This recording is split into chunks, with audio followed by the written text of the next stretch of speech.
মেলার উদ্বোধন করলাম এবং এই খাদি মেলা 22 তারিখ পর্যন্ত এই ডাকবাংলা মাঠে চলবে। প্রতিদিন 1টা থেকে 9টা পর্যন্ত খোলা থাকবে।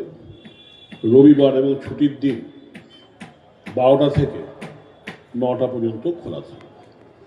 আজকের উদ্বোধনী মঞ্চে আজকের উদ্বোধক মাননীয় WBSRD এর চেয়ারম্যান অনুব্রত মণ্ডল মহাশয় তিনি উদ্বোধন করেছেন এবং তার বক্তব্য বলেছেন। আমাদের বোলপুরের সাংসদ অসিত মাল মহাশয়, আমাদের লাভপুরের বিধায়ক অভিজিৎ সিনহা মহাশয় এবং বীরভূমের জেলা শাসক আমাদের ধবন সাহেব এবং ADMLR শুভম আগরওয়াল সাহেব থেকে শুরু করে আমার আত্মসহায়ক বা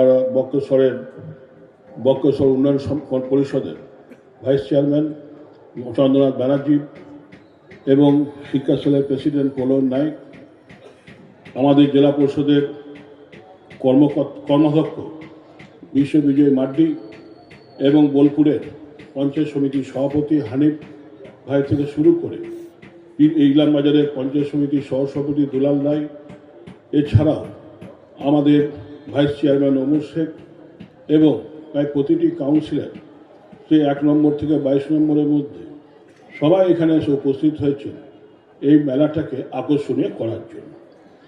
তা সবাই বলেছেন, সবশেষে আমার বলার পালা। তাই আমি বলতে চাই, খাদি নিশ্চয়ই, খাদি মানে হচ্ছে একটা আন্দোলন। খাদিটা এসেছিল ভারতবর্ষে, জনপ্রিয় হয়েছিল যখনই ইংরেজরা বিদেশ থেকে কাপড় আনতে লাগলো এবং আমাদের অনেক তাঁতিদের বুড়ো আঙুল কেটে দিয়ে যাতে মসলিন বুনতে না পারে, যাতে তারাই একমাত্র বিদেশি থেকেই যাতে আসে, যখন এইরকম অত্যাচার চালাচ্ছে তখন মহাত্মা গান্ধীর ডাকে খাদিটা জনপ্রিয় হলো, বিদেশি পোশাক বর্জন। এবং রানা বলছিল ঠিকই যে বিদেশি পোশাক বর্জন করে আগুনে পুড়িয়ে দেওয়া, দোকান নয়, বাড়ির মায়েরা নিজেরা আলমারি থেকে বিদেশি কাপড় নিয়ে এসে পুড়িয়ে দিতে লাগলো যে আর বিদেশি কাপড় পরব। সেই আন্দোলন কিন্তু শেষ হয়ে যায়নি। আজকে কেন্দ্রীয় সরকার নানাভাবে অ্যাড দেয় যে আমরা ক্ষুদ্র শিল্পে 40,000 কোটি টাকা দিচ্ছি, কিন্তু দুঃখের বিষয় সে টাকা বাংলার লোকেরা পায় না। খাদি বোর্ড আছে সেন্ট্রাল গভর্নমেন্টের, আমরা অনেকবার চিঠি লিখেছি। মুখ্যমন্ত্রী সেই আন্দোলনটাকে আবার কিন্তু বাংলায় নিয়ে এসছেন। বাংলায় কিন্তু সেই খাদি আন্দোলন আবার শুরু হয়েছে। সেই সংসদীয় কেন্দ্র রাজ্যের সম্পর্ককে আজকে আমরা দেখছি কেন্দ্রীয় সরকার ভাঙার চেষ্টা করছে। অনেক বিষয়ে আমাদের ওপর রাজ্যের ওপর চাপিয়ে দিচ্ছে তাদের নিয়মকানুন।